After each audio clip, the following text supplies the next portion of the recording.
There was once a velvetine rabbit, and in the beginning he was really splendid. He was fat and bunchy, as a rabbit should be. His coat was spotted brown and white. He had real thread whiskers, and his ears were lined with pink sateen. On Christmas morning, when he sat wedged in the top of the boy's stocking, with a sprig of holly between his paws, the effect was charming. And there were other things in the stocking: nuts and oranges and a toy engine, and chocolate almonds and a clockwork mouse. But the rabbit was quite the best of all. For at least 2 hours the boy loved him, and then aunts and uncles came to dinner, and there was a great rustling of tissue paper and unwrapping of parcels, and in the excitement of looking at all the new presents, the velveteen rabbit was forgotten.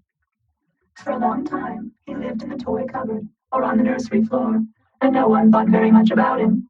He was naturally shy, and being only made of velveteen, some of the more expensive toys quite snubbed him. The mechanical toys were very superior, and looked down upon everyone else. They were full of modern ideas, and pretended they were real.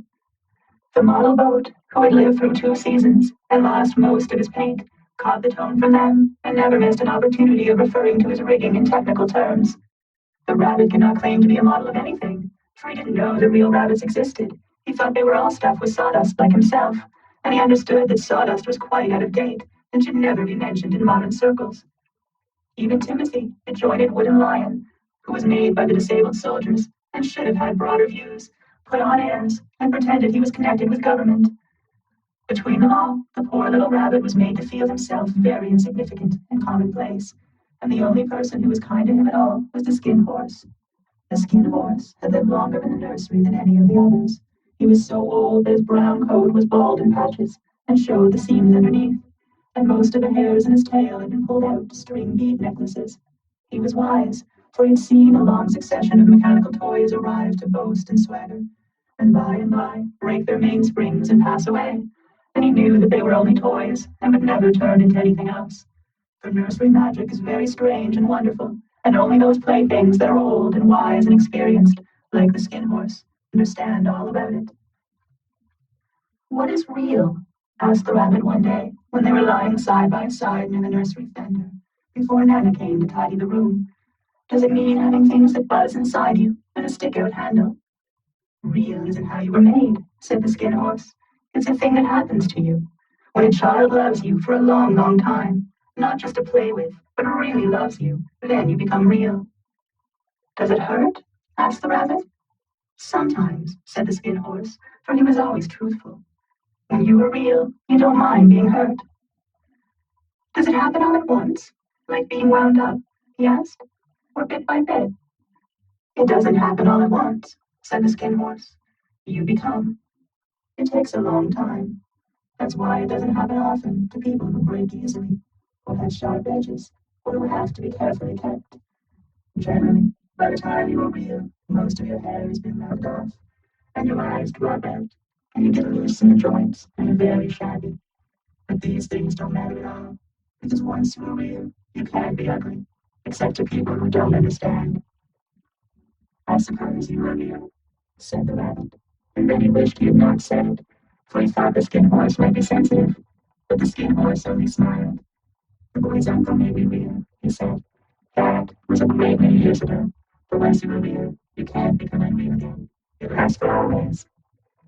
The rabbit sighed. He thought it would be a long time before this magic called real happened to him. He longed to become real, to know what it felt like, and yet the idea of growing shabby and losing his eyes and whiskers was rather sad. He wished that he could become it without these uncomfortable things happening to him. There was a person called Nana who owned the nursery. Sometimes she took no notice of the playthings lying about, and sometimes, for no reason whatever, she went swooping about like a great wind and hustled them away in cupboards. She called this tidying up, and the playthings all hated it, especially the tin ones. The rabbit didn't mind it so much, for wherever he was thrown, he came down soft. One evening, when the boy was going to bed, he couldn't find the China dog that always slept with him. Nana was in a hurry, and it was too much trouble to hunt for China dogs at bedtime, so she simply looked about her, and seeing that the toy cupboard door stood open, she made a swoop. "Here," she said, "take your old bunny. He'll do to sleep with you." And she dragged the rabbit out by one ear and put him into the boy's arms. That night, and for many nights after, the velveteen rabbit slept in the boy's bed. At first, He found it rather uncomfortable, for the boy hugged him very tight, and sometimes he rolled over on him, and sometimes he pushed him so far under the pillow that the rabbit could scarcely breathe. And he missed, too, those long moonlight hours in the nursery, when all the house was silent, and his talks was a skin horse. But very soon he grew to like it, for the boy used to talk to him, and made nice tunnels for him under the bedclothes that he said were like the burrows the real rabbits lived in. And they had splendid games together, in whispers, when Nana had gone away to her supper and left the nightlight burning on the mantelpiece. And when the boy dropped off to sleep, the rabbit would snuggle down close under his little warm chin, with the boy's hands clasped close round him all night long. And so time went on, and the little rabbit was very happy, so happy that he never noticed how his beautiful velvetine fur was getting shabbier and shabbier, and his tail becoming unsewn, and all the pink rubbed off his nose where the boy had kissed him. Spring came, and they had long days in the garden, for wherever the boy went, the rabbit went too. He had rides in a wheelbarrow and picnics on the grass, and lovely fairy huts built for him under the raspberry canes behind the flower border. And once, when the boy was called away suddenly to go out to tea, the rabbit was left out on the lawn until long after dusk. His Nana had to come to look for him with the candle, because the boy couldn't go to sleep unless he was there. He was wet through with the dew, and quite earthy from diving into the burrows the boy had made for him in the flower bed. And Nana grumbled as she rubbed him off with the corner of her apron. "You must have your old buddy," she said. "Fancy all that fuss for a toy." The boy sat up in bed and stretched out his hands. "Give me my bunny," he said. "You mustn't say that. He isn't a toy. He's real."